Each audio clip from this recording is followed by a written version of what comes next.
Magandang araw mga kambot, maligayang pagbabalik. Dito ulit tayo sa hardin natin sa Ilocos Norte. Ito na yung sobrang tali natin sa kambing. At i-stock lang muna natin dito. So later ipapakita ko sa inyo yung kambing na inaalagaan natin doon sa sa kabungaan. Sa ngayon ito muna ipapakita ko sa inyo yung mga mulberry natin. Yung itinanim natin doon sa kabungaan ay na-overpower ng mga damo, no? Ang dami nun, mga 30, pero mga 5 lang yata nakikita ko doon, o 6. Ang purpose natin dito ay papataasin na lang muna natin para pag itinanim natin doon doon na sa farm ay ay hindi siya ma-overpower ng damo and then kapag medyo natuyo na yung mga damo siguro doon, mga ilang buwan, 3 buwan, 4 na buwan, bago magtag-ulan ulit, ay saka natin siya itatanim at least kitang-kita natin at wala siyang mga damong kaagaw sa mga vitamina niya. Okay, yan mga kambot. So for the meantime, ipapakita ko muna sa inyo ang itinanim nating mulberry dito sa hardin ni Mami. Okay, yan mga kambot. Ito talaga ang sadya natin na ipakita sa inyo. Itong Illinois mulberry natin, yun o, nakikita nyo ba? Yan ang Illinois. So, mapapansin natin na medyo naglalakihan na yung mga bunga. Yan, hindi pala makita dito. Punta tayo sa kabila. Ito mga kambot. Yan ang mulberry natin. Yun, Illinois mulberry. Kung mapapansin nyo, nalaglag na. Noong mga una, ito yung ganito lang kalalaki ang bunga niya. So, tama yung sinasabi ng mga natin. Na kapag sa umpisa ay hindi pa talaga nakakabuelo yung halaman. Kaya maliliit pa ang bunga. And then kapag nakabuelo ng mga ugat niyan, medyo gumaganda na at lumalaki na yung mga bunga niya. Pero hindi pa rin siya ganun kalakihan. Pero mas malaki naman siya kumpara sa native. Yan tingnan nyo. Yun ganyan na siya kalaki.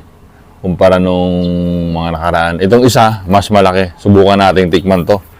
Sarap. Masarap to, yan medyo pula-pula pa, medyo lumalaki na. So sana magtuloy-tuloy ang paglaki ng bunga ng ating mulberry. Tikman natin yan maya-maya. Ito pa, may hinog pa dito. Ito, kung mapansin niyo, ito ang liliit. Maliliit lang kasi siya. Yan yung mga naunang bunga. Hopefully yung mga susunod ng bunga niya ay maging maganda na. At itong Illinois mulberry na to ay awa ng Diyos. Malaki, marami siyang mamunga. Maganda siyang mamunga, kada putol mo, nagbubunga siya. Ito naman yung natin, Austarky mulberry. Malalaki rin ang bunga nito, pero ito yung pinakamalaking bunga ng mulberry dito sa Pilipinas. Pero hindi pa natin talaga siya nasusubukan kasi hindi pa natin nakikita ang totoong bunga niya. So may mga napabunga ako nito sa opisina, pero ay maliliit lang. Di natin namimit pa talaga yung bunga na gusto natin makita dito sa Austarky mulberry. Malalaki ang dahon nito. Kahit yun, yung nandoon sa loob, Austarky mulberry mga yon. Okay mga kambot, pitasin na natin to. Tikman natin. Tikman natin ang bunga ng ating mulberry. Yan, isa-isahin muna natin para maikumpa. Oh, nalaglag. Wala pang 5 seconds. Hindi pa nakakapitan ng germs yan. Alright. Yun di ba? Sarap nito. Araw-araw may ganito ka. Yan Actually, hindi mo naman kailangan ng sobrang daming kaining bunga ng mga prutas sa isang araw. So, base sa dietitian namin sa opisina, kung lansones yan, mga 6 to 7 lang kasi dahil nga sa sugar. So, hindi siya advisable na lalamunin mo lahat, lalo na kung diabetic ka. O yan na, mapansin nyo yung bunga, medyo palaki na ng palaki ang bunga. Sumula dito sa isa, hanggang doon. Kunin na rin natin tong isa dito. Huwag na natin patawarin to. Pwede pa naman to bukas. Sige, bukas na lang. Yan Tingnan nyo, wow! Yan, may hinog ng bukas para may makain naman tayo. Ayun mga kambot, pumasok tayo dito sa loob para dito na natin kainin itong mulberry. Unahin muna natin itong isang maliit. Tamis. Sarap. Diniligan ko to kahapon ng malinis na tubig, kaya malinis naman to. Kasi siyempre nalagyan ng mga alikabok. Sarap siya. Actually, pag hindi natin nakuha itong mga bunga ng mulberry, tamis, sarap. Pag hindi natin nakuha itong mga bunga ng mulberry, uunahan tayo ng mga alaga nating hibon, mga maya dyan sa puno ng mangga. Yan, may puno ng mangga yan. Pinamamahayan ng mga ibon yan eh. Ito. Tamis. At itong ano na to, yan, mapula-pula. Medyo maasim-asim ng konti to, pero which is good naman.